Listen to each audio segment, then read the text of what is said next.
de chats et de chiens errants à La Réunion. Pourtant, il y a encore beaucoup d'abandon. Au vu des chiffres, les 5 fourrières de l'île tournent à plein régime et les 3 refuges s'avèrent loin d'être extensibles. L'équipe de locataires a enquêté pour vous sur l'errance animale. Attention, certaines images sont très dures et peuvent choquer les plus sensibles d'entre nous.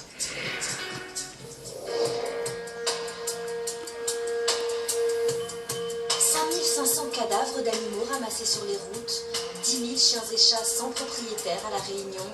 Voilà le triste bilan établi par les fourrières en 2011.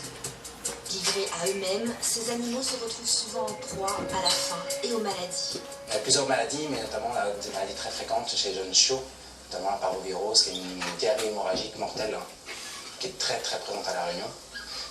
Et très clairement, on pense que les animaux qui errent disséminent cette maladie d'endroit en endroit, de jardin en jardin, de chien en chien. Et ce qui fait que beaucoup de chiens, même identifiés, vaccinés, correctement occupés par les propriétaires, sont contaminés par ces chiens-là aussi. Voilà, c'est pour les maladies entre animaux. Et après, il y a aussi des maladies contagieuses à l'homme, la leptospirose notamment, qui est possiblement, l'animal peut être atteint, le chien, et peut contaminer l'homme aussi par la suite.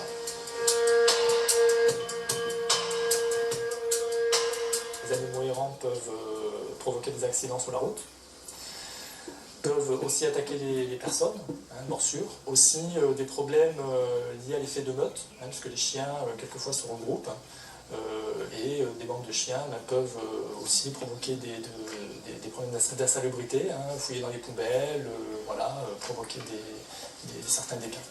L'errance animale peut donc devenir un vrai problème de société. Le Code rural considère ainsi que la présence de chiens et de chats errants en état de divagation constitue un danger pour la sécurité de tous. Il y a une gestion de l'errance à La Réunion qui est, à mon avis, bien faite dans le sens où on a un réseau de fourrières qui est très bon, puisqu'on a 5 fourrières sur tout le département, une dans chaque communauté de communes, ainsi que des refuges. On a 3 refuges dans le département. Donc on a en fait un système de capture des chiens qui est permanent. François et Serge sont sur la route depuis 6 h du matin. Leur mission, récupérer les cadavres d'animaux sur la voie publique, comme chez les particuliers. Mais l'équipe de la fourrière doit aussi et surtout capturer des animaux bien vivants.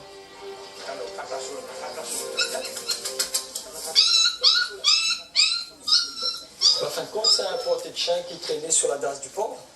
Et donc les gens l'interpellent à nous pour récupérer la maman et les chiots. Donc nous, on a fait notre travail. Et donc la maman va être, comment on va amener à la fourrière et ainsi que le petit.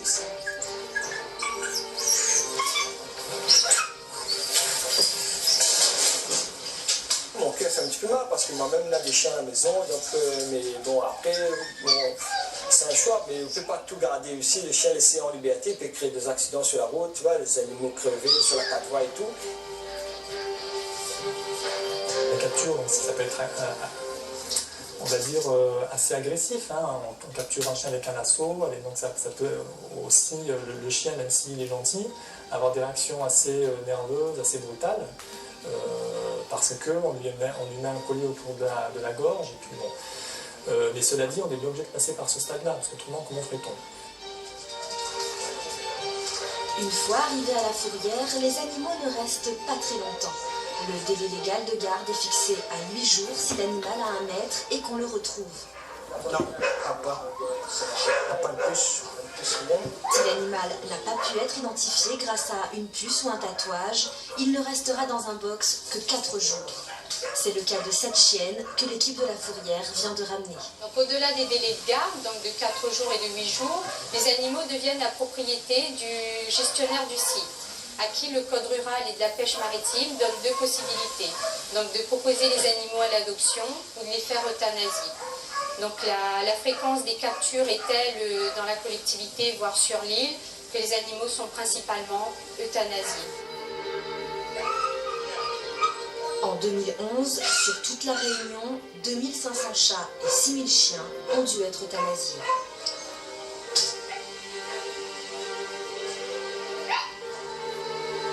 Ils sont d'abord endormis, Puis le vétérinaire vérifie une dernière fois qu'ils n'ont pas de puce capable de les identifier. Le seul tort de ces animaux, n'avoir plus personne pour s'occuper d'eux. Faute d'endroits susceptibles de les accueillir, la société n'a pas trouvé d'autre solution que de les euthanasier. À La Réunion, ils sont ainsi des dizaines chaque semaine à rendre leur dernier souffle.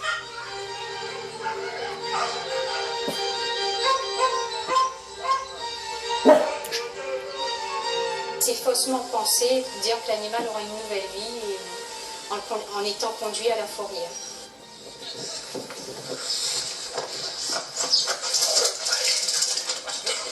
On a pu constater sur une dizaine d'années donc une baisse sensible de l'errance animale, beaucoup moins d'animaux errants, mais le constat était qu'aujourd'hui on constate qu'il y a toujours autant d'abandons. Nous avons beaucoup d'appels de gens qui souhaitent abandonner leur animal, soit pour des prétextes parfois futiles, donc je pars en vacances, je ne peux pas le garder, mon animal est malade, je ne peux pas le faire soigner, il est devenu trop gros, je souhaite l'abandonner. Donc la principale cause de l'alimentation des animaux en fourrière, c'est l'abandon. Et malgré tout, les gens sont négligents.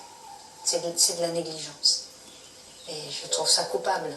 Un chien que son propriétaire ne vient pas chercher n'a qu'une seule option pour sortir vivant de la fourrière, une association de protection animale. Ainsi, la SPA fait le lien entre ces chiens et les particuliers candidats à l'adoption. On peut le réserver, il n'est pas sortant celui-là. Lequel de vous? Oui, le petit marron là. On choisit les chiens parce qu'ils sont pas trop grands en général, sauf ça arrive qu'on sorte un labrador ou un husky ou un canet corso, mais c'est quand même assez rare. La plupart du temps, ce sont des petits chiens, pas trop vieux non plus, et en bonne santé si possible. Mais bon, c'est vrai que les Bourbons, ils ont moins de chance que les autres en général, surtout quand ils sont de taille moyenne, parce que c'est des chiens tellement fréquents, il y en a plein l'île, qu'ils passent inaperçus, les pauvres. C'est vrai que ça fait pitié pour eux, mais qu'est-ce que vous voulez qu'on fasse? On peut hélas pas recueillir tous, quoi.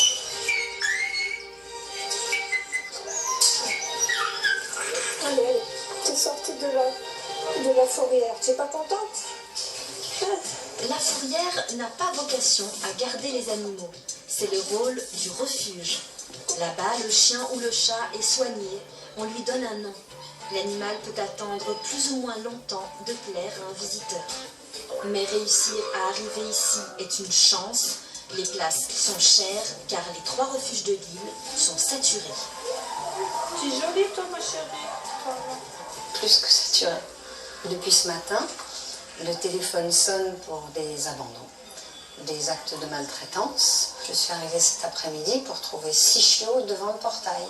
Des petits chiots qui ont 2 mois, qui sont superbes. Mais le problème, c'est que le refuge est plein. Il est plein, on a un quota qu'on ne doit pas dépasser. On a des contrôles par les services vétérinaires. Et donc je ne peux pas prendre ces petits chiots qui sont adorables, mais ils vont être euthanasiés. Et ce n'est pas de notre fait. Je ne peux même pas les garder, moi, aller directement à la fourrière. C'est malheureux, mais ça nous fend le cœur. Mais que faire? Une des solutions, parce que c'est pas la seule, mais une des solutions pour endiguer ou limiter l'errance animale, c'est aussi pratiquer la stérilisation. Donc beaucoup de gens pensent que stériliser, c'est quelque chose qu'il ne faut pas faire. Alors qu'au contraire, on n'apporte que des choses bénéfiques.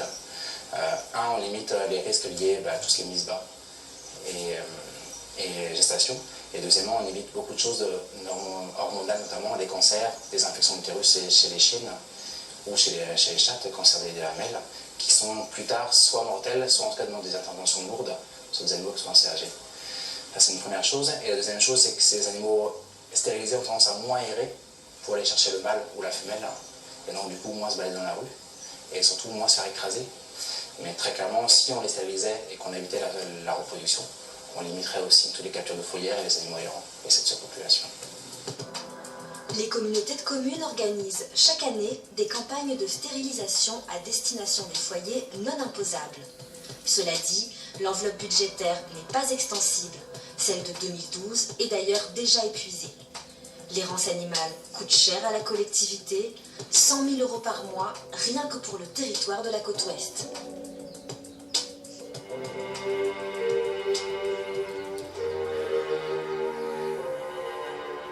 Je pense que l'idéal, ce serait d'apprendre aux enfants. Ce serait l'idéal, expliquer aux enfants dans les écoles qu'on ne peut pas vivre en laissant tous les chiens divaguer et en laissant toutes les femelles faire plein de petits. Il faudrait déjà... mais ça, c'est utopique, je crois, pour l'instant. Peut-être ça viendra un jour, il faut espérer. Un animal de compagnie, c'est avant tout un engagement sur le long terme. Aujourd'hui, en abandonnant son chien ou son chat, un propriétaire le condamne. Dans le même temps, il oublie sa responsabilité qui devient alors une charge pour la collectivité.